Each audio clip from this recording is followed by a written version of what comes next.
ನಾವು ಹೇಗಾದ್ರೂ ಮಾಡಿ ಕೃಷ್ಣ ಬೆಣ್ಣೆ ತಿನ್ನಲ್ಲ ಅನ್ನೋ ಹಠನ ಬಿಡಿಸ್ಬೇಕು.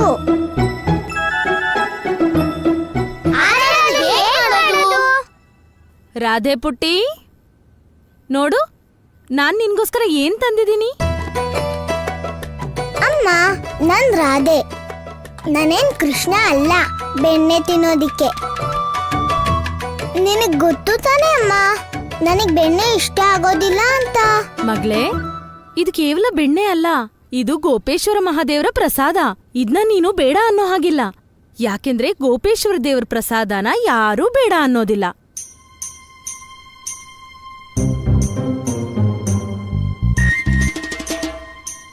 ಯಾರು ಬೇಡ ಅನ್ಬಾರ್ದಾ? ಹಾಗಿದ್ರೆ ನಂಗ್ ಕೊಡಮ್ಮ.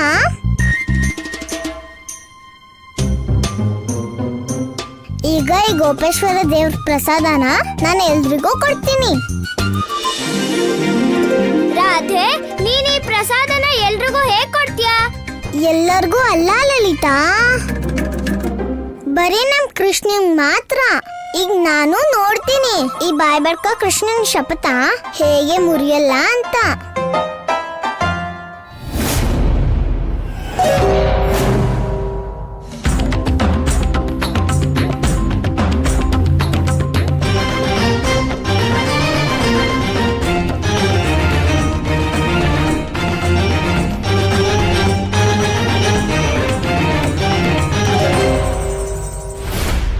ಗೋಕುಲಕ್ಕೆ ಆಶೀರ್ವಾದ ಸಿಗಲೇ ಇಲ್ಲ, ಆಶ್ರಯ ಕಂಸನಿಂದ ದೊರೆಯಲಿಲ್ಲ. ಮೋಸದ ಜಾಲದಿಂದ ಕಂಸನನ್ನೇ ಬಂಧಿಸಬಂದ, ಈ ಅವಿನಾಶಿಯನ್ನೇ ಸೋಲಿಸುವೆನೆಂದು ಸಾಧಿಸಬಂದ. ಈ ರೋಷ ಮನದಿ ವ್ಯಾಪಿಸಿದಾಗ, ಪರಿದೇಶ ಅಗ್ನಿಶಿಖೆಯಾದಾಗ, ಕರಿಕಂಸ ಕೈದನಾಗ ಭೀಷಣ ಹುಂಕಾರ, ತನ್ನೊಳಗಿನ ಬಲನಿಧಿಯ ವಿಸ್ತಾರ, ದಿಗ್ಗಜಗಳು ಗಡಗಡ ನಡುಗುತ್ತಲಿರುವಾಗ, ಚಕ್ರಧಾರಿ ವಿಷ್ಣುನಿ ನಿನ್ನ ಕೋಪಕ್ಕೆ ಬೆದರುವೆನೆ. ಸಿಂಹ ಗರುಡಗಳ ಭಯವನ್ನು ತೋರುವೆ ನೀ ನನಗೆ, ಛಲದಿ ಭಯಭೀತಗೊಳಿಸುವೆ ಕ್ಷಣದೊಳಗೆ. ಬಂದೀಗಲಿ ಸಂಕಲೆಯಿಂದ ಕಟ್ಟುವ ನೀನು. ಆಹಾ, ಚಕ್ರಧಾರಿ ವಿಷ್ಣು, ಭಯ ತೋರಿ ನನ್ನ ಬಂಧಿಸು. ನೋಡಿಲ್ಲಿ, ನನ್ನನ್ನು ಕಂಡು ಆ ಬಾನು ಕೂಡ ಹೆದರಿದೆ. ನೋಡಿಲ್ಲಿ, ನನ್ನನ್ನು ಕಂಡು ಬ್ರಹ್ಮಾಂಡವೇ ಬೆದರಿದೆ. ಅಮರತ್ವ ಪೂರ್ಣತೆಯು ನನ್ನಲ್ಲಿದೆ, ಸಂಹಾರ ಚೂರ್ಣತೆಯು ನನ್ನಲ್ಲಿದೆ. ಚಂದ್ರ ಸೂರ್ಯ ರವಿ ನಕ್ಷತ್ರ ನಿಕರ ನನ್ನಯ ಭಯದಲ್ಲಿ ನಡುಗಿವೆ ಥರ ಥರ. ದಿಗ್ಗಜಗಳು ಗಡಗಡ ನಡುಗುತ್ತಲಿರುವಾಗ, ಚಕ್ರಧಾರಿ ವಿಷ್ಣುನಿ ನಿನ್ನ ಕೋಪಕ್ಕೆ ಬೆದರುವೆನೆ.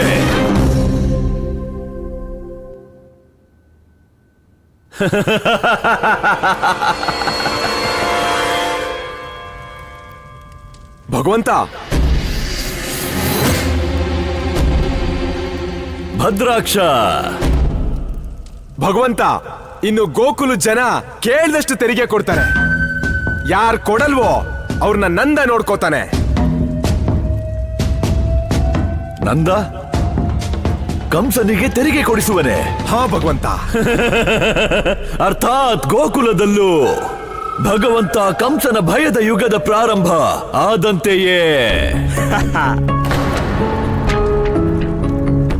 ಆದರೆ ಆ ನಂದ ಇಷ್ಟು ಸರಳವಾಗಿ ಒಪ್ಪಿದ್ದು ಹೇಗೆ? ಹೇಗೊಪ್ಪೋದಿಲ್ಲ? ಯಾರಿದಾರಂತವ್ರು? ನಿಮ್ ಮಾತಿಗೆ ವಿರುದ್ಧ ನಡೆಯೋರು, ನಿಮ್ ನಿಯಮನೆ ಒಪ್ತಿದ್ದವ್ರು ಈ ಭದ್ರಾಕ್ಷ ಇರೋವಾಗ. ಇಲ್ಲ ಭಗವಂತ, ಇಲ್ಲ. ಗೋಕುಲ ನನ್ನ ಆಶೀರ್ವಾದ ಪಡೆಯಲಿಲ್ಲ, ಆಶ್ರಯ ಕಂಸನಿಂದ ದೊರೆಯಲೂ ಇಲ್ಲ. ಬದಲು ಭಯದಿಂದ ಕಂಸನನ್ನೇ ಬಂಧಿಸಲು ಬಂದು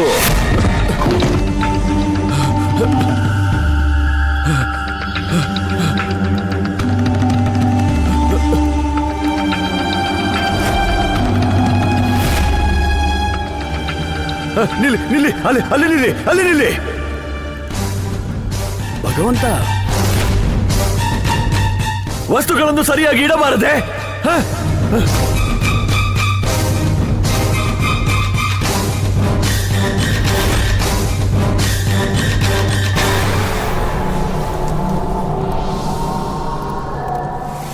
ಭಯದ ಅಭ್ಯಾಸ. ಇನ್ನು ನೋಡುತ್ತೀರಿ, ಆ ಬ್ರಜಮಂಡಲದ ಜನರು ಹೀಗೆ ಭಯಪಡುತ್ತಾರೆ. ಇದೇ ರೀತಿ ತಮ್ಮ ನೆರಳಿಗೂ ನಡುಗುತ್ತಾರೆ ಆ ಬ್ರಜವಾಸಿಗಳು. ನಾನು ವ್ಯರ್ಥವಾಗಿ ಆ ಬಾಲಕನ ಪ್ರತೀಕ್ಷೆ ಮಾಡುತ್ತಿದ್ದೆ. ನನ್ನ ಅಸುರರನ್ನು ಕಳಿಸುತ್ತಿದ್ದೆ ಅವನಿಗಾಗಿ. ಈಗ ಆ ಸಮಯ ಬಂದಿದೆ. ಇನ್ನು ಆ ಗೋಕುಲವಾಸಿಗಳು ಅವರೇ ನಡುಗುತ್ತಾ ಹೆದರುತ್ತಾ ಸ್ವತಃ ಕರೆತರುತ್ತಾರೆ ಆ ಬಾಲಕನನ್ನು.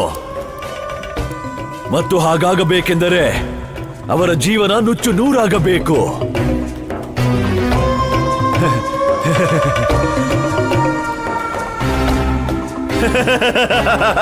ಓ ಚಕ್ರಧಾರಿ ವಿಷ್ಣು, ನೀನಂತೂ ಬಹಳ ಅಶರೀರವಾಣಿ ನುಡಿಸುವೆ, ಬೇಕಾದ ಮಾಯ ರಚಿಸುವೆ. ನಿನ್ನ ಲೀಲೆಗಳಿಂದ ಜನರ ಮನಸ್ಸಲ್ಲಿ ಭಯ ತುಂಬಲು ಪ್ರಯತ್ನ ಮಾಡುವೆ. ಇನ್ನು ನೀನು ಕೇಳುವುದು ಕಂಸವಾಣಿ.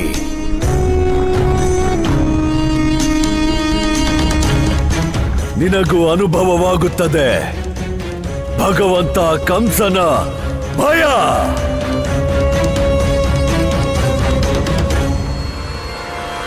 ಪ್ರಭು, ಈಗ ಈ ಕಂಸ ಅದೇನು ಯೋಜನೆ ಮಾಡುತ್ತಿದ್ದಾನೆ? ದೇವಿ, ಕಂಸ ಏನು ಅನರ್ಥ ಮಾಡುತ್ತಿದ್ದಾನೆಂದು ಅದು ನನಗೂ ಕೂಡ ತಿಳಿದಿಲ್ಲ.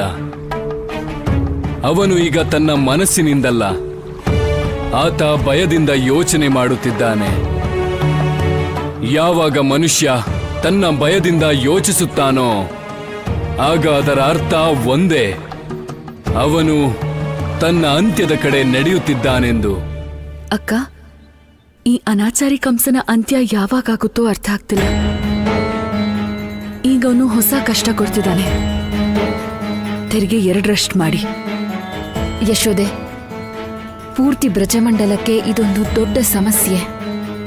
ನಾವ್ ಹೇಗಾದ್ರೂ ಮಾಡಿ ಈ ಸಮಸ್ಯೆಗೆ ಪರಿಹಾರ ಕಂಡುಕೊಳ್ಳಲೇಬೇಕು. ದೊಡ್ಡಮ್ಮ, ಈ ಸಮಸ್ಯೆಗೆ ಪರಿಹಾರ ನನ್ಗೆ ಗೊತ್ತಿದೆ.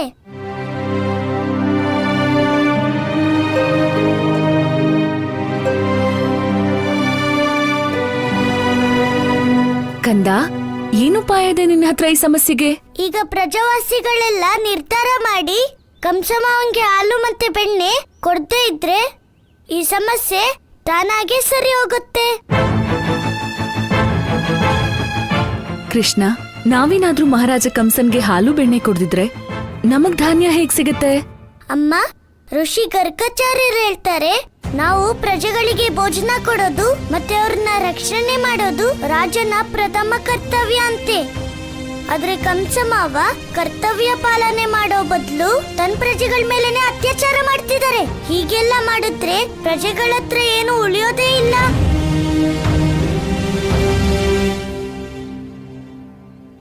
ಹಣ್ಣು ತಗೊಳ್ಳಿ, ಹಣ್ಣು, ಸಿಹಿಯಾದ ಹಣ್ಣು, ರುಚಿ ರುಚಿ ಹಣ್ಣು.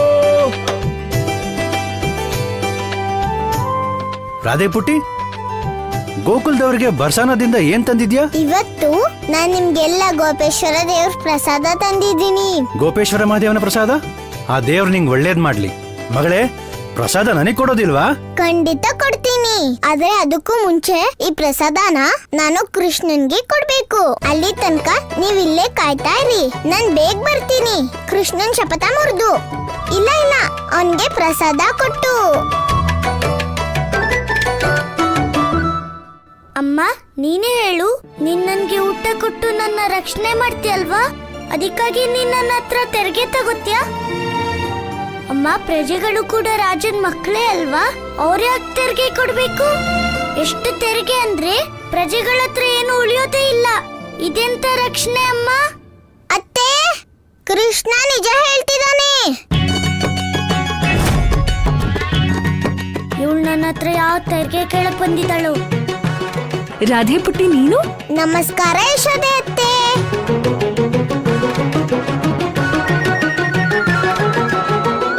ಅತ್ತೆ, ಇವತ್ ನಮ್ಮಮ್ಮ ಗೋಪೇಶ್ವರ ದೇವರ ಗುಡಿಗೆ ಹೋಗಿದ್ರು. ಅದಕ್ಕೆ ನಂಗನ್ನಿಸ್ತು ಗೋಪೇಶ್ವರ ದೇವರ ಪ್ರಸಾದ ಎಲ್ಲರಿಗೂ ಸಿಗ್ಬೇಕು ಅಂತ. ಅದಕ್ಕೆ ನಾನು ನಿಮ್ಮೆಲ್ಲರಿಗಾಗಿ ಪ್ರಸಾದ ತಂದೆ.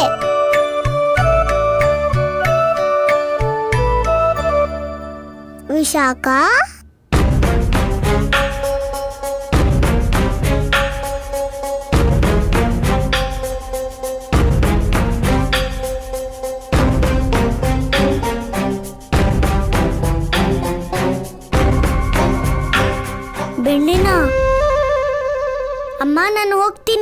ಹಸುಗಳು ನನ್ಗೋಸ್ಕರ ಕಾಯ್ತಿರ್ಬೋದು. ನಿಂತ್ಕೋಗಲ್ಲ ಕೃಷ್ಣ, ನಾನು ಅಷ್ಟು ದೂರದಿಂದ ನಿನ್ಗೆ ಅಂತ ಪ್ರಸಾದ ತಂದ್ರೆ ನೀನ್ ಮಾತ್ರ ಈ ಪ್ರಸಾದ ಸ್ವಲ್ಪನೂ ತಿಂದೆ ಹಾಗೆ ಹೋಗ್ತಿದ್ಯಾ? ಏನ್ ಗೊತ್ತಾ ಗೋಪಿಕೆ, ನಾನು ಬೆಣ್ಣೆನ ಅಮ್ಮ ಮಾಡಿದ್ರೆ ಮಾತ್ರ ತಿನ್ನೋದು.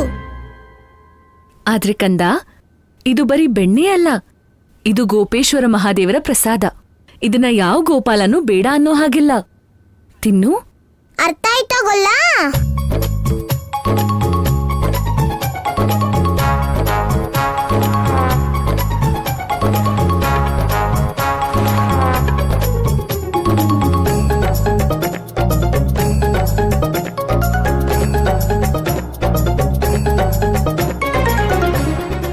ಈ ಬೆಣ್ಣೆ ತಗೋ. ಇಲ್ಲ ಇಲ್ಲ, ಈ ಪ್ರಸಾದ ತಗೋ. ಹಠಮಾರಿ ಗೋಪಿಕೆ, ನನ್ಗೆಲ್ಲ ಗೊತ್ತಿದೆ. ನೀನ್ ನನ್ಗೆ ಪ್ರಸಾದ ಕೊಡಕ್ಕಲ್ಲ ಬಂದಿರೋದು, ನನ್ ಪ್ರಮಾಣ ಮುರಿಯೋಕ್ಕೋಸ್ಕರ ಬಂದಿದ್ಯಾ. ಆದ್ರೆ ನಾನು ಏನ್ ಕಡಿಮೆ ಇಲ್ಲ. ಗೆಳೆಯರ್ಗೋಸ್ಕರ ಮಾಡಿರೋ ಪ್ರಮಾಣನ ನಾನೇಗ್ ಮುರಿಯಕ್ಕಾಗತ್ತೆ? ಗೊಲ್ಲ, ತ್ಯಾಗಕ್ಕಿಂತ ಕೆಟ್ಟದು ತ್ಯಾಗದ ಮೇಲಿರೋ ಅಹಂಕಾರ. ನನ್ ಕೃಷ್ಣನ್ಗೆ ಯಾವ ರೀತಿಲೂ ಅಹಂಕಾರ ಇರೋದು ನನಗಿಷ್ಟ ಇಲ್ಲ. ಅದಕ್ಕೆ ನಾನು ನಿನ್ ಶಪಥ ಮುರಿತೀನಿ. ನಾರಾಯಣ ನಾರಾಯಣ, ಇದೆಂತಹ ವಿಡಂಬನೆ ಪ್ರಭು. ನೀವಿಂದು ಜಗತ್ತಿನ ಇಷ್ಟು ದೊಡ್ಡ ಅನ್ಯಾಯಕ್ಕೆ ಅಂತ್ಯ ನೀಡಲು ಹೊರಟಿದ್ದೀರಿ. ಆದರೆ ಇಂದು ಮಾತೆಯೇ ತಮ್ಮನ್ನು ಧರ್ಮ ಸಂಕಟಕ್ಕೆ ದೂಡುತ್ತಿದ್ದಾರೆ. ಒಂದು ಕಡೆ ತಮ್ಮ ಪ್ರಮಾಣ, ಇನ್ನೊಂದೆಡೆ ಮಹಾದೇವನ ಪ್ರಸಾದ. ಈಗ ನೀವೇನು ಮಾಡಬಲ್ಲಿರಿ ಪ್ರಭು?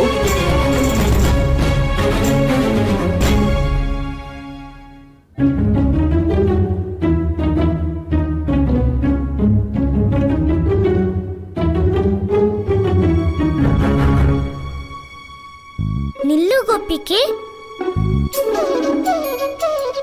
ಅಮ್ಮ, ಗೋಪೇಶ್ವರ ಮಹಾದೇವರ ಪ್ರಸಾದ ಎಲ್ರಿಗೂ ಸಿಗ್ಬೇಕಲ್ವಾ? ನಾನು ಈಗ್ಲೇ ಹೋಗಿ ನನ್ ಗೆಳೆಯರ್ನೆಲ್ಲ ಕರ್ಕೊ ಬರ್ತೀನಿ. ಗೊಲ್ಲ, ನಿಂತ್ಕೋ ಗೊಲ್ಲ. ಕೃಷ್ಣ ಕೃಷ್ಣ.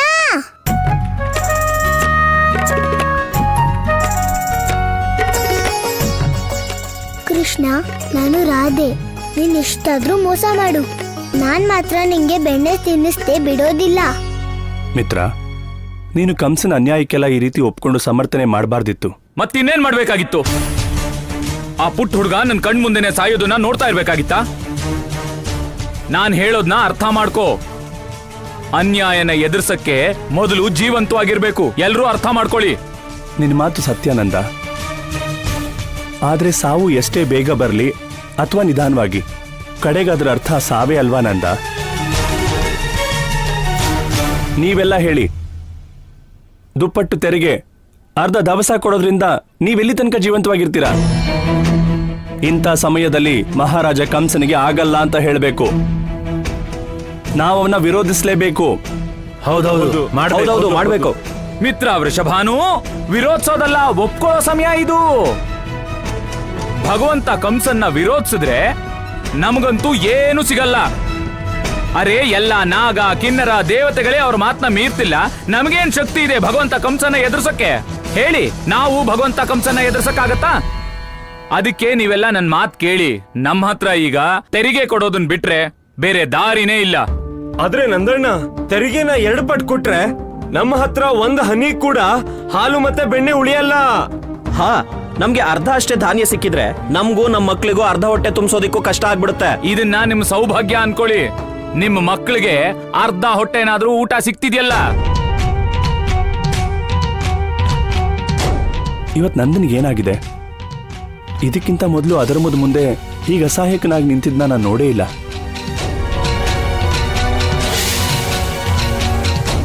ಗೆಳೆಯ, ನನಗ್ ಗೊತ್ತು ನಿನಗಿದು ಒಪ್ಪಿಗೆ ಇಲ್ಲ ಅಂತ. ಅರ್ಥ ಮಾಡ್ಕೊಳಕ್ ಪ್ರಯತ್ನ ಪಡು. ನನಗೆ ಇಡೀ ಬ್ರಜಮಂಡಲದ ಶಾಂತಿ ಬೇಕು ಅಷ್ಟೇ. ಶಾಂತಿ? ದಬ್ಬಾಳಿಕೆ ಮಾಡೋದೇ ಶಾಂತಿಗೆ ಪರಿಹಾರ ಅಂತಾದ್ರೆ ಮಿತ್ರ, ಇದಕ್ಕಿಂತ ದೊಡ್ಡ ದೌರ್ಭಾಗ್ಯ ಬೇರೆ ಯಾವುದೂ ಇರೋದಕ್ಕೆ ಸಾಧ್ಯ ಇಲ್ಲ.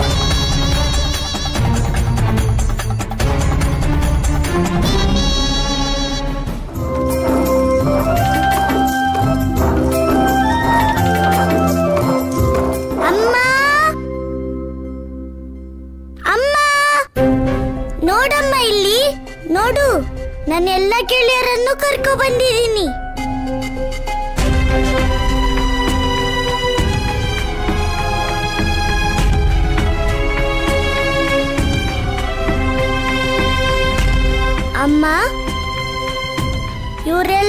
ನನ್ ಜೊತೆ ಹಸು ಮೇಯಿಸ್ತಾರೆ. ಮತ್ತೆ ಇವರೆಲ್ಲರೂ ನನ್ ಗೆಳೆಯರು. ನೋಡಮ್ಮ, ಇವ್ರು ಯಾರಿಗೂ ಹಾಲು ಬೆಣ್ಣೆನೆ ಸಿಕ್ತಿಲ್ಲ. ಹಾಲು ಬೆಣ್ಣೆ ಮೇಲೆ ಮೊದಲನೇ ಅಧಿಕಾರ ಗೋಪಾಲ್ರಿಗೆ ಸಿಗ್ಬೇಕಲ್ವಾ?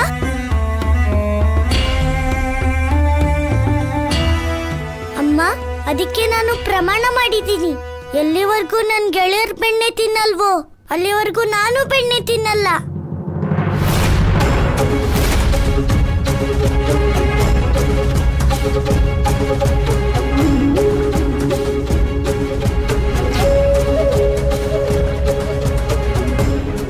ಆ ಬೆಣ್ಣೆ ಪ್ರಸಾದದ ರೂಪದಲ್ಲಿದ್ರೂ ಸರಿ. ಕಂದ, ನೀನೇನ್ ಹೇಳ್ತಿದ್ಯಾ? ಬೆಣ್ಣೆ ಅಂದ್ರೆ ನಿನಗೆ ತುಂಬಾ ಇಷ್ಟ ಅಲ್ವಾ? ಆದ್ರೆ ನೀನ್ ಬೆಣ್ಣೆನೆ ತಿನ್ನಲ್ಲ ಅಂತ ಶಪಥ ಮಾಡಿದ್ಯಾ? ಅಮ್ಮ, ನನ್ಗೆ ಬೆಣ್ಣೆ ಅಂದ್ರೆ ಎಷ್ಟು ಪ್ರೀತಿನೋ ಹಾಗೆ ನನ್ ಗೆಳೆಯರಂದ್ರೂ ಅಷ್ಟೇ ಪ್ರೀತಿ. ಆದ್ರೆ ನನ್ ಗೆಳೆಯರ್ಗೆ ಬೆಣ್ಣೆ ಸಿಗ್ಲಿಲ್ಲ ಅಂದ್ರೆ ನಾನು ಹೇಗಮ್ಮ ಬೆಣ್ಣೆ ತಿನ್ನೋದು? ಅಮ್ಮ, ನೋಡು ನನ್ ಗೆಳೆಯರನ್ನ, ಅವರು ಬ್ರಜಮಂಡಲದ ಹಸುಗಳನ್ನ ರಕ್ಷಣೆ ಮಾಡ್ತಾರೆ, ಮತ್ತೆ ಸೇವೆ ಕೂಡ ಮಾಡ್ತಾರೆ. ಆದ್ರೆ ಅವರು ಹಸ್ಕೊಂಡಿರ್ತಾರೆ. ಅಮ್ಮ, ನೀನೇ ಹೇಳ್ತೀಯಲ್ಲ, ಗೆಳೆಯರು ದುಃಖದಲ್ಲಿದ್ದಾಗ ನಾವು ಸುಮ್ಮನಿದ್ರೆ ಅದಕ್ಕಿಂತ ದೊಡ್ಡ ಅಪರಾಧ ಇಲ್ಲ ಅಂತ.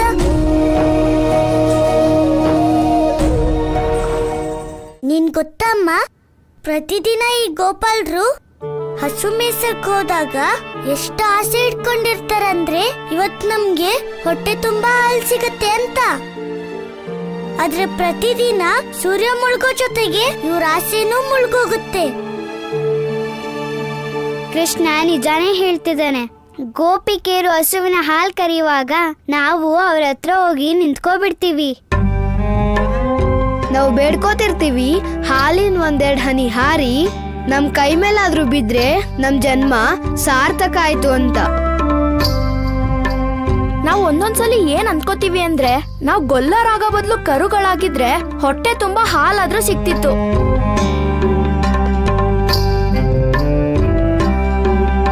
ಇದಕ್ಕಿಂತ ದೊಡ್ಡ ದೌರ್ಭಾಗ್ಯ ಏನಿದೆಯಮ್ಮ? ಯಾವ ಬ್ರಜಮಂಡಲದಲ್ಲಿ ಹಾಲಿನ ನದಿನೇ ಹರಿಯುತ್ತೋ ಆ ಬ್ರಜಮಂಡಲದಲ್ಲಿ ಮಕ್ಕಳಿಗೆ ಕುಡಿಯೋಕೆ ಹಾಲು ಸಿಗಲ್ಲ ಅಂದ್ರೆ ಈಗ ನೀನೇ ಹೇಳಮ್ಮ, ಹೀಗಿರುವಾಗ ನಿನ್ ಕಂದ ಬೆಣ್ಣೆ ಹೇಗ್ ತಿನ್ನೋದು?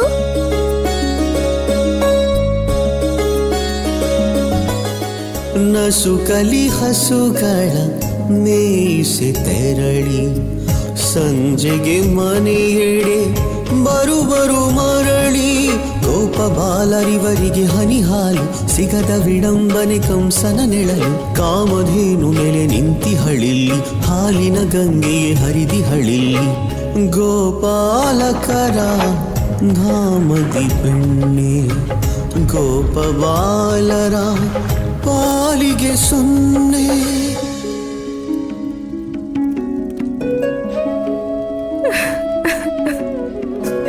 ಶಾಂತಳಾಗು ದೇವಕಿ.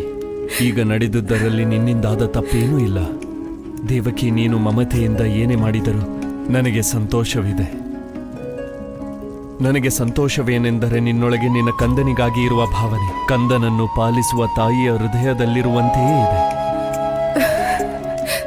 ಇಲ್ಲ ಮಹಾರಾಜ, ನಾನು ನನ್ನನ್ನೇ ಕ್ಷಮಿಸಿಕೊಳ್ಳಲಾರೆ.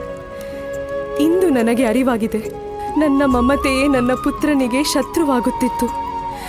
ನನ್ನ ಮಮತೆಯ ಒಂದು ಸ್ಪರ್ಶದ ಕಾರಣ ನನ್ನ ಸಂತಾನದ ಜೀವವು ಸಂಕಷ್ಟದಲ್ಲಿ ಬೀಳುವುದಿತ್ತು. ನಾನು ನನ್ನನ್ನು ಕ್ಷಮಿಸಿಕೊಳ್ಳಲಾಗುವುದೇ ಇಲ್ಲ. ಇಲ್ಲ ದೇವಕಿ, ನಿನ್ನ ಕಂದನ ಜೀವಕ್ಕೆ ಸಂಕಷ್ಟ ಎಂದೂ ಬರುವುದಿಲ್ಲ. ಅವನು ಮೊದಲಿನಂತೆಯೇ ಇಂದಿಗೂ ಸುರಕ್ಷಿತವಾಗಿದ್ದಾನೆ. ದೇವಕಿ, ಇಲ್ಲಿಯವರೆಗೂ ನನಗೊಂದು ಸಂದೇಹವಿತ್ತು, ನಮ್ಮ ಪುತ್ರ ಕಂಸನ ಅಂತ್ಯ ಮಾಡಬಲ್ಲನೋ ಇಲ್ಲವೋ ಎಂದು. ಯಾವಾಗ ಕಂಸ ನಮ್ಮನ್ನು ಗೋಕುಲಕ್ಕೆ ಕರೆದೊಯ್ದನೋ ನನ್ನ ಆ ಸಂಶಯ ಅಂತ್ಯವಾಯಿತು. ದೇವಕಿ, ನನಗೆ ಪೂರ್ಣ ವಿಶ್ವಾಸವಿದೆ, ನಮ್ಮ ಕಂದನೇ ಕಂಸನ ಅಂತ್ಯ ಮಾಡುತ್ತಾನೆ ಎಂದು. ಈ ಮಾತಿಗೆ ಸಾಕ್ಷಿಯನ್ನು ನಾನು ನಮ್ಮ ಕಂದನ ವ್ಯಕ್ತಿತ್ವದಲ್ಲೇ ನೋಡಿದ್ದೇನೆ ದೇವಕಿ. ಯಾರು ನನ್ನ ಹಿಂದೆ ಬರುವಂತಿಲ್ಲ, ಯಾರು ಬರುವಂತಿಲ್ಲ, ಯಾರು ನನ್ನ ಹಿಂದೆ ಬರುವಂತಿಲ್ಲ, ಯಾರು ಬರುವಂತಿಲ್ಲ. ಇದೇನು ಮಾಡುತ್ತಿರುವೆ ಕಂಸ? ಭಾವನವರೇ ನೋಡಿ ಅಲ್ಲಿ, ಆ ವಿಷ್ಣು ನನ್ನನ್ನು ಹೆದರಿಸುವ ಪ್ರಯತ್ನ ಮಾಡುತ್ತಿದ್ದಾನೆ. ನಾನಂತೂ ಕೇವಲ ನನ್ನ ಸೋದರಿಯನ್ನು ನೋಡಲು ಬರುತ್ತಿದ್ದೆ. ಸೋದರಿ ನೋಡು, ಎಲ್ಲರೂ ಸೇರಿ ನಿನ್ನ ಸೋದರನನ್ನು ಹೆದರಿಸುವ ಪ್ರಯತ್ನ ಹೆದರಿಸುತ್ತಿದ್ದಾರೆ. ಭಾವನವರೇ ನೋಡಿರಿ, ಭಯಭೀತನಾಗಿಲ್ಲವೇ ನಾನು? ಸೋದರಿ, ನನ್ನ ಕಣ್ಣಲ್ಲೇ ನೋಡು, ಭಯ ಕಾಣುತ್ತಿಲ್ಲವೇ? ಇದೇನು ಹುಚ್ಚುತನ ಮಾಡುತ್ತಿರುವೆ? ಹುಚ್ಚುತನ ಅಲ್ಲ, ಹುಚ್ಚನವನು ನಿನ್ನಯ ವಿಷ್ಣು. ಏ ಚಕ್ರಧಾರಿ ವಿಷ್ಣು, ಏನಂದುಕೊಂಡಿದ್ದೆ? ಗೋಕುಲದಲ್ಲಿ ಸಿಂಹದ ಗರ್ಜನೆ ಕೇಳಿಸಿ ಗರುಡನ ಉಗುರುಗಳನ್ನು ತೋರಿಸಿ ನನಗೆ ಭಯ ಹುಟ್ಟಿಸಬಹುದು ಎಂದುಕೊಂಡಿದ್ದೆಯೇ?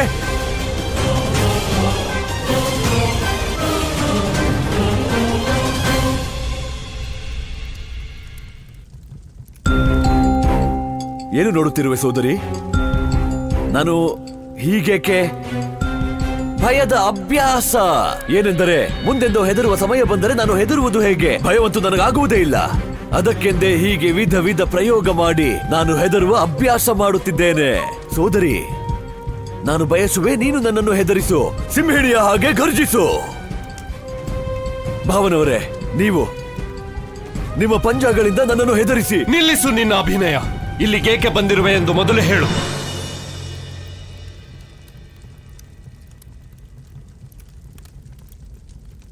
ನೀವು ಕೇವಲ ನಿಮ್ಮ ಉದ್ದೇಶದ ಮಾತನಾಡುತ್ತೀರಿ. ಕೆಲವೊಮ್ಮೆ ನನ್ನಂತೆ ಭಾವುಕನಾಗಲು ಪ್ರಯತ್ನಿಸಿ.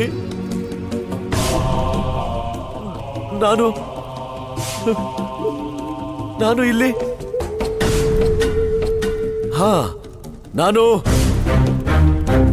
ಗೋಕುಲದಲ್ಲಿ ಒಂದು ಚಕ್ರವ್ಯೂಹ ರಚಿಸಿದ್ದೇನೆ.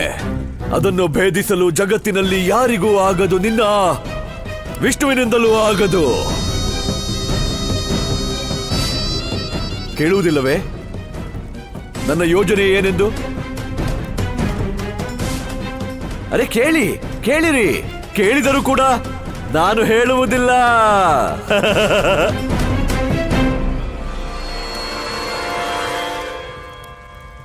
ನನಗೆ ತಿಳಿದಿದೆ ವಸುದೇವ, ನೀನು ಯೋಚಿಸುತ್ತಿರುವೆ ನಾನು ಗೋಕುಲದಿಂದ ಖಾಲಿ ಕೈಯಲ್ಲಿ ಮರಳಿದ್ದೇನೆಂದು.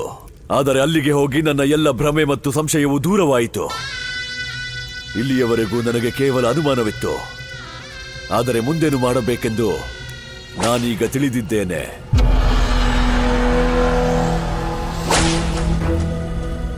ಓ ನವಿಲುಗರಿಧಾರಿ ವಿಷ್ಣು, ಆ ದಿನ ನೀನು ನವಿಲುಗರಿ ಧರಿಸಿ ನನ್ನ ಎದುರಿಗೆ ಬಂದೆ. ನಿನಗನಿಸಿತೆ ನಾನು ನಿನ್ನನ್ನು ಗುರುತಿಸಲಾರೆ ಎಂದು. ನಾನು ನಿನ್ನನ್ನು ಗುರುತಿಸಿದ್ದೇನೆ, ಅರಿತಿದ್ದೇನೆ ಕೂಡ ನಿನಗೆ. ನವಿಲುಗರಿ ಅತಿ ಪ್ರಿಯ.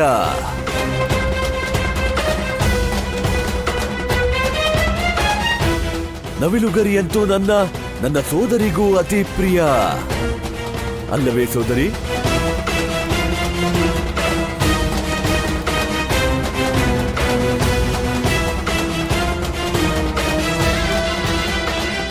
ಭಯದ ಅಭ್ಯಾಸ.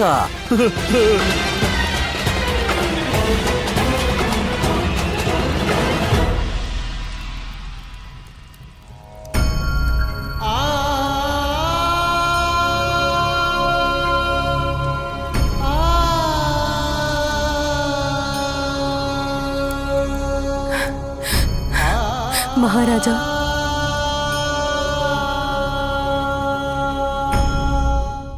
ಹೇ ಸತ್ಯನಾರಾಯಣ, ಇದೆಂಥ ವಿಡಂಬನೆ ಪ್ರಭು. ಯಾರು ಗೋಪಾಲಕರು, ಯಾರು ಗೋಮಾತೆ ಪಾಲನೆ ಮಾಡ್ತಾರೋ ಅವರಿಗೆ ಹಾಲು ಮತ್ತೆ ಬೆಣ್ಣೆ ಸಿಗಲ್ವಾ ಪ್ರಭು? ಇದಂತೂ ಅನ್ಯಾಯ ಪ್ರಭು.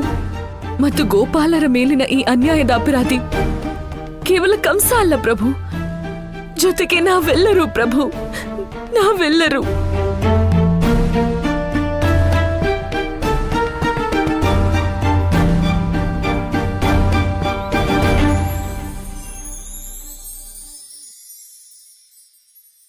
ಅಮ್ಮ, ಇಷ್ಟಕ್ಕೆ ತಪ್ಪೆಲ್ಲ ನಿಂದೆ ಅಂತ ಅನ್ಕೋಬೇಡ ಅಮ್ಮ. ಈ ಎಲ್ಲ ತಪ್ಪು ಸಂಯತ್ತೆ ಅಮ್ಮ. ಆದ್ರೆ ನೀನು ಇದ್ರ ಬಗ್ಗೆ ಎಲ್ಲ ಚಿಂತೆ ಮಾಡ್ಬೇಡ ಅಮ್ಮ. ಇವತ್ತಿಂದ ಗೋಪಾಲರಿಗೆ ಅವ್ರಿಗೆ ಸಿಗ್ಬೇಕಾಗಿರೋ ಬೆಣ್ಣೆ ಸಿಗತ್ತೆ ಅಮ್ಮ. ಆದ್ರೆ ಅಮ್ಮ, ಅದಕ್ಕಾಗಿ ನನ್ಗೆ ನಿನ್ನ ಆಶೀರ್ವಾದ ಬೇಕಮ್ಮ. ಯಾಕಂದ್ರೆ ಅಮ್ಮನ ಅನುಮತಿ ಮತ್ತೆ ಆಶೀರ್ವಾದ ಇಲ್ದೇನೆ ಯಾವ ಮಗನೂ ಗೆಲ್ಲಕ್ಕಾಗೋದಿಲ್ಲ ಅಮ್ಮ.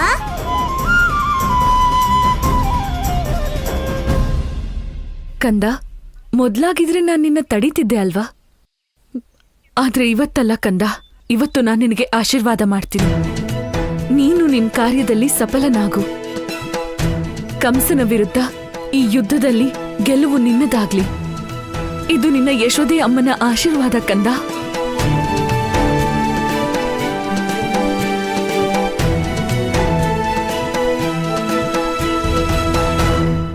ನಾರಾಯಣ ನಾರಾಯಣ. ಪ್ರಭು, ಅಧರ್ಮದ ವಿರುದ್ಧದ ಈ ಯುದ್ಧದಲ್ಲಿ ಇಂದು ಪರಮಾವತಾರಿ ಶ್ರೀಕೃಷ್ಣನಿಗೆ ಮಾತೆ ಯಶೋದೆಯ ಆಶೀರ್ವಾದವೂ ಸಿಕ್ಕಿತು. ಈಗ ಪಾಪಿ ಕಂಸನ ವಿರುದ್ಧದ ಯುದ್ಧದಲ್ಲಿ ನಂದಪುತ್ರನ ಜೊತೆ ಅವನ ಇಬ್ಬರೂ ಮಾತೆಯರ ಆಶೀರ್ವಾದವಿದೆ ಪ್ರಭು. ನಾರಾಯಣ ನಾರಾಯಣ.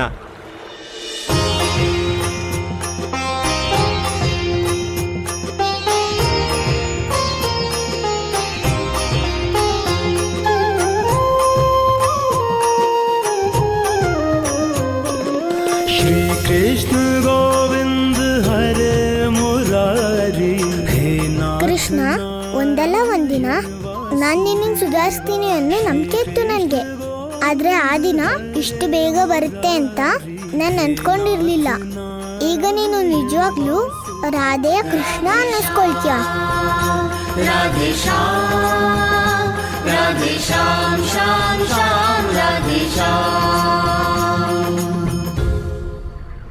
ದೇವಿ, ಈಗಲಾದರೂ ನಿನಗೆ ನನ್ನಲ್ಲಿ ವಿಶ್ವಾಸ ಮೂಡಿತಲ್ಲವೇ? ಅಥವಾ ಇನ್ನೂ ನಿನ್ನ ಮನಸ್ಸಿನಲ್ಲಿ ಏನಾದರೂ ಸಂಶಯವಿದೆಯೇ? ಪ್ರಭು, ನನಗೆ ನಿಮ್ಮಲ್ಲಿ ಪೂರ್ಣ ವಿಶ್ವಾಸವಿದೆ. ಆದರೆ ಆ ವಿಶ್ವಾಸದ ಮಾರ್ಗವು ಸಂಶಯದೆಡೆಗೆ ಸಾಗುತ್ತದೆ. ನಿಮ್ಮ ಮನದಲ್ಲಿ ಏನು ನಡೆಯುವುದೋ ಅದನ್ನು ಪ್ರಶ್ನಿಸದೆ ಅರ್ಥೈಸಿಕೊಳ್ಳುವುದು ಅಸಂಭವ.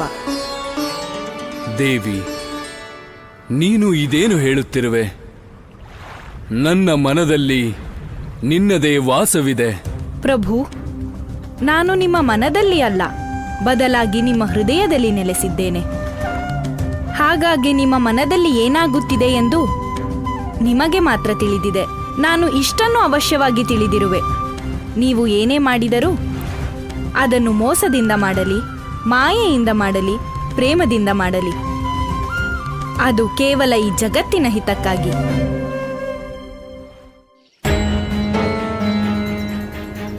ಇವತ್ ನಾನ್ ನಿಮ್ಮೆಲ್ರನ್ನೂ ಒಂದ್ ವಿಷಯ ಕೇಳಕ್ ಕರ್ತಿದ್ದೀನಿ. ಬ್ರಜಮಂಡಲದ ಹಸುಗಳ ಮೇಲೆ ಮೊದಲನೇ ಅಧಿಕಾರ ಯಾರಿಗಿದೆ?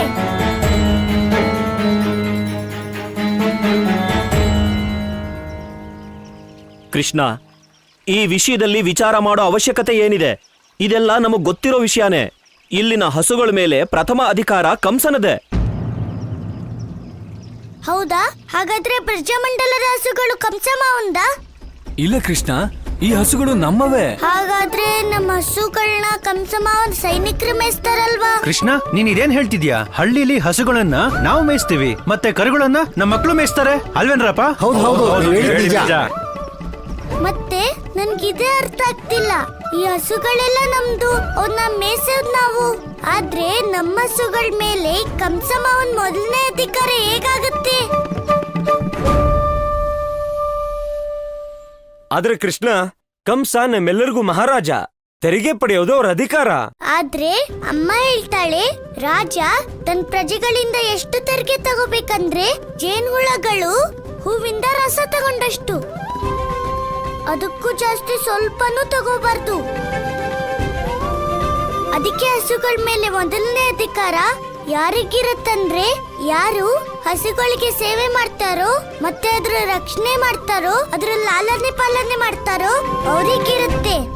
ಕೃಷ್ಣ, ಎಲ್ಲಾ ಕೆಲಸನೂ ಗೊಲ್ಲಬಾಲಕರೇ ಮಾಡ್ತಾರೆ. ಅದೇ ತಾತ, ಹಸುಗಳ ಹಾಲಿನ ಮೇಲೆ ಮೊದಲನೇ ಅಧಿಕಾರ ಗೋಪಾಲರಿಗಿರ್ಬೇಕು, ಕಂಸಮಾವಂಗಲ್ಲ.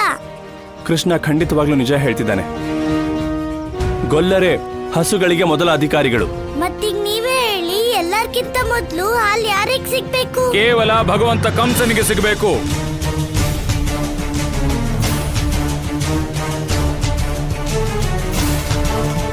ಅಪ್ಪ,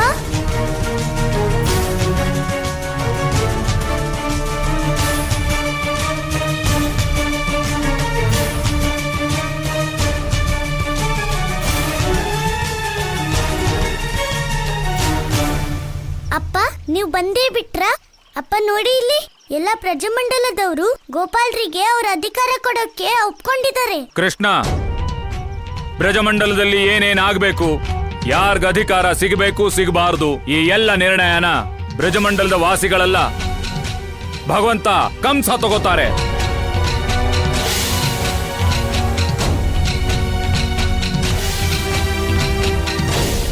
ಇದೇನ್ ಹೇಳ್ತಿದ್ಯಾ ನಂದ? ಕಂಸ ನಮ್ ರಾಜ ಆಗಿರೋದು ನಮ್ ದೌರ್ಭಾಗ್ಯ. ಆದ್ರೆ ಈ ಅನಾಚಾರಿ ದುಷ್ಟ ನಿರ್ಣಯದಲ್ಲಿ ನೀನ್ ಹೇಗ್ ವಿಶ್ವಾಸ ಇಡೋಕ್ ಸಾಧ್ಯ ಹೇಳು? ವೃಷಭಾನು, ನೀನ್ ಏನನ್ನ ನಂಬ್ತೀಯ ಅನ್ನೋದು ನನಗ್ ಗೊತ್ತಿಲ್ಲ.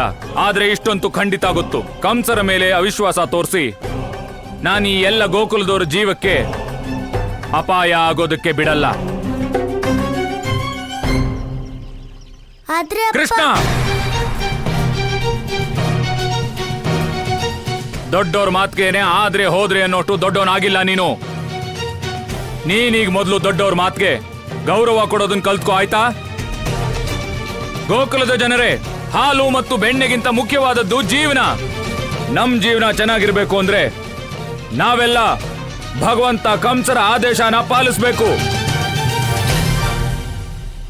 ನಾನು ತೀರ್ಮಾನ ಮಾಡಿದ್ದೀನಿ, ಇನ್ ಮುಂದೆ ಇಲ್ಲಿರೋ ಎಲ್ಲ ಹಾಲು ಬೆಣ್ಣೆ ಭಗವಂತ ಕಂಸರಿಗೆ ಸಲ್ಲತ್ತೆ.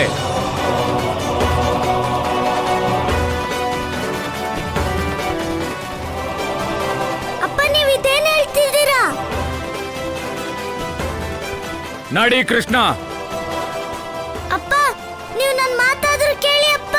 ನಂದ, ಅಪ್ಪ, ಇದು ಸರಿಯಾದ ನಿರ್ಧಾರ ಅಲ್ಲ ಅಪ್ಪ. ಕೃಷ್ಣ, ನೀನೊಬ್ಬ ಚಿಕ್ಕ ಹುಡುಗ, ನಿರ್ಧಾರ ಮಾಡಕ್ಕೆ ಪಂಚ ಪರಮೇಶ್ವರ ಅಲ್ಲ.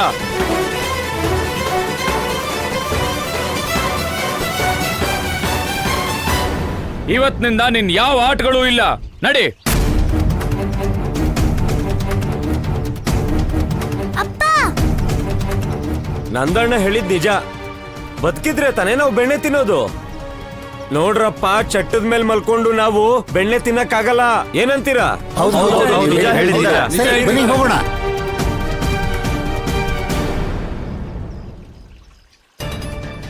ಗೊಲ್ಲರು ಭಯ ಪಡ್ತಿರೋದೇನೋ ಸರಿ, ಆದ್ರೆ ಈ ನಂದ ಈ ಕಂಸನ್ ಪರ ನಿಲ್ಲೋದು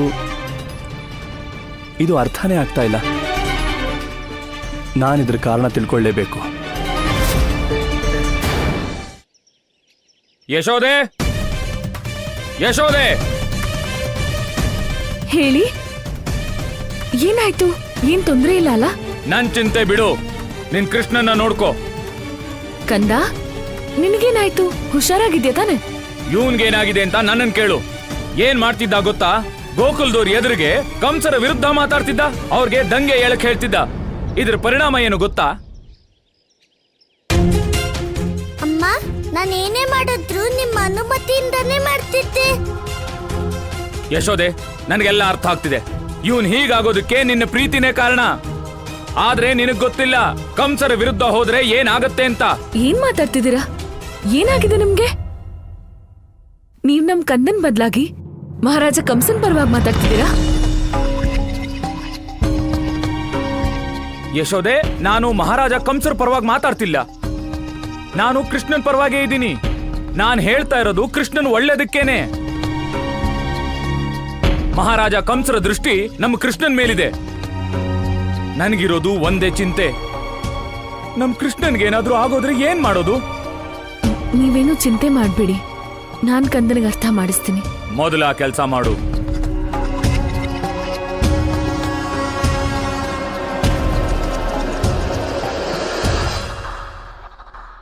ಅಮ್ಮ, ಈ ಅಪ್ಪಂಗೆ ಏನಾಗೋಗಿದೆ? ಅವ್ರ ಸ್ವಭಾವ ಇಷ್ಟೊಂದು ಬದಲಾಗಿದ್ಯಾಕೆ?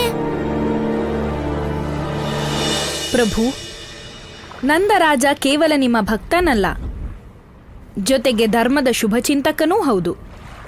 ಆದರಿಂದು ಅವನೇ ನಂದಪುತ್ರನ ಮಾರ್ಗಕ್ಕೆ ಮುಳ್ಳಾಗಿದ್ದಾನೆ. ದೇವಿ, ಇದೇ ಈ ಜಗತ್ತಿನ ಸತ್ಯ. ಎಲ್ಲರ ಬಯಕೆಯು ಅಧರ್ಮದ ಅಂತ್ಯವಾಗಬೇಕೆಂಬುದು. ಕೆಟ್ಟದ್ದನ್ನು ನಾಶ ಮಾಡಲೆಂದೇ ಪರಮ ಪುರುಷರು ಈ ಜಗತ್ತಿನಲ್ಲಿ ಜನಿಸುವುದು. ಆದರದು ಸುಲಭದ ಮಾತಲ್ಲ. ಅದಕ್ಕಾಗಿ ಯಾವುದೇ ಹೋರಾಟವಾದರೂ ಅದು ಮೊದಲು ನಮ್ಮ ಮನೆಯಿಂದ ಆರಂಭವಾಗುತ್ತದೆ.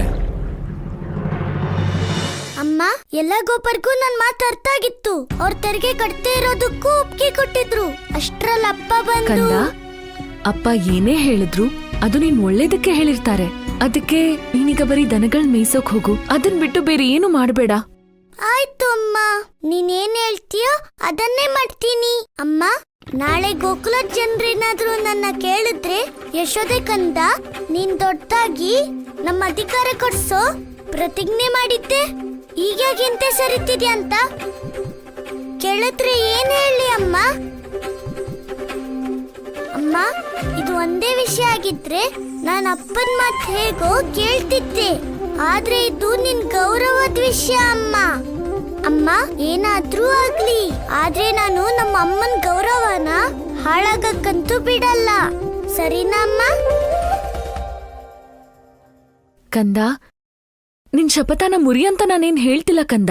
ಆದ್ರೆ ಕೃಷ್ಣ, ನೀನೇನೇ ಮಾಡಿದ್ರು ಅದನ್ನ ಹುಷಾರಾಗಿ ಮಾಡು. ಸರಿ ಅಮ್ಮ. ಆದ್ರೆ ಅಪ್ಪ, ನೀನ್ ಅಪ್ಪನ ಬಗ್ಗೆ ಚಿಂತೆ ಮಾಡ್ಬೇಡ, ಅವ್ರಿಗೆ ನಾನ್ ಅರ್ಥ ಮಾಡಿಸ್ತೀನಿ.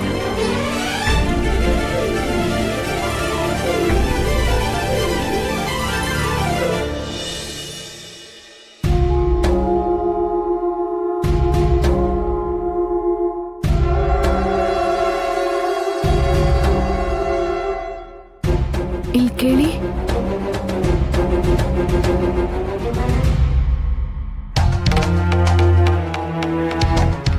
ಊಟ. ಯಶೋದೆ, ನನ್ಗೆ ಅರ್ಥನೇ ಆಗ್ತಿಲ್ಲ.